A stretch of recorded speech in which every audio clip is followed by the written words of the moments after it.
TV news కి స్వాగతం. నంబుల పూలకుంట మండలంలో ఈ నెల 8వ తేదీన జరిగే సాగునీటి సంఘం ఎన్నిక పక్కాగా జరగాలని ఇరిగేషన్ ఏఈ మహేష్ సంబంధిత అధికారులకు సూచించారు. నంబుల పూలకుంట మండల కేంద్రంలోని మండల పరిషత్ కార్యాలయంలో సోమవారం సాగునీటి సంఘం ఎన్నికపై శిక్షణ కార్యక్రమం నిర్వహించారు. ఈ శిక్షణకు సచివాలయం సిబ్బంది, విఆర్ఓలు, వ్యవసాయ శాఖ సిబ్బంది హాజరయ్యారు. ఈ సందర్భంగా శిక్షణలో ఇరిగేషన్ ఏఈ మహేష్ మాట్లాడుతూ నంబుల పూలకుంట మండలంలో 3 సాగునీటి సంఘం ఎన్నిక నిర్వహించాలని ఉన్నతాధికారులు ఆదేశించారన్నారు.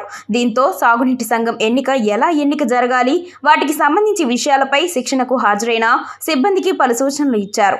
మండలంలోని పెడబల్లి, వంకమద్ది పంచాయతీల సంబంధించి సాగునీటి ఎన్నిక ఆ గ్రామంలోని నిర్వహించాలన్నారు. దనియాని చెరువు సాగునీటి ఎన్నిక ఎన్పి కుంట ఉన్నత పాఠశాలలో నిర్వహిస్తున్నట్లు ఏఈ తెలిపారు. ఈ శిక్షణలో డిప్యూటీ తహసీల్దార్ దేవేంద్ర నాయక్, పంచాయతీ విస్తరణ అధికారి మాధవరెడ్డి, వ్యవసాయ అధికారి లోకేశ్వర్ రెడ్డి, శిక్షణకు హాజరైన సిబ్బంది పాల్గొన్నారు. ఓటింగ్ స్లిప్ ఒక టబ్ పెట్టింటాము. ఆ టబ్లో పేపర్లు వేస్తాము.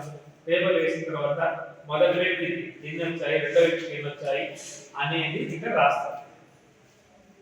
దాంట్లో ఓటర్లు జరుగుతారు, వాళ్ళకి ఎవరైతే పోటీ చేశారో వాళ్ళ క్రమసంఖ్య, వాళ్ళ నంబర్ రాస్తాము.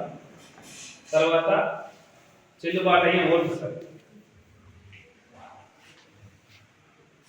కౌంట్ చేసిన తర్వాత ఏదైతే చెల్లుబాటు అవుతాయో ఆ యొక్క ఓట్లు ఎన్నైతే వచ్చాయో ఆ ఓట్లు నంబర్స్ అక్షరాలు రాస్తాము, నంబర్ వైజ్ రాస్తాము సార్.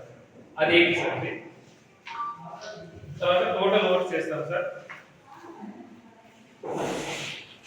Sign చేయించుకుంటాం sir. ఈవో గారు చేస్తారు సార్. ఇది సార్ 8లో. తర్వాత ఇంకో భాగం సార్ 8లోనే లెక్కింపు ఫలితం.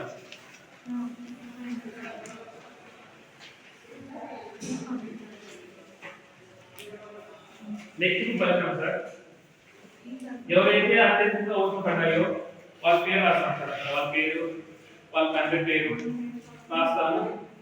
అతను ఆధిక్యం వచ్చిన తర్వాత మన ఈవో గారితో సంతకం చేయించుకునేసి పెట్టుకుంటాం సార్. ఇది ఇన్ కేసు 10 మందికి 5 సమానం వస్తాయి, 10 ఓట్లు పడ్డాయి, రిజల్ట్ ఏం కాలేదు, ఎవరికి మెజార్టీ రాలేదు, సమానంగా వచ్చాయి. అప్పుడు ఏం చేస్తామంటే ఒక సేమ్ విధంగానే 2 పేజెస్గా డివైడ్ చేసుకునేసి దాంట్లో వాళ్ళ పేరు కానీ లేకుండా ఉంటే గెలుపు రాసుకునేసి లాటరీ పద్ధతి ద్వారా చేసుకుంటాం సార్. మనం 2 పేపర్లు తీసుకొని వేస్తాం, రాసుకునేస్తాం, అది వేస్తాము.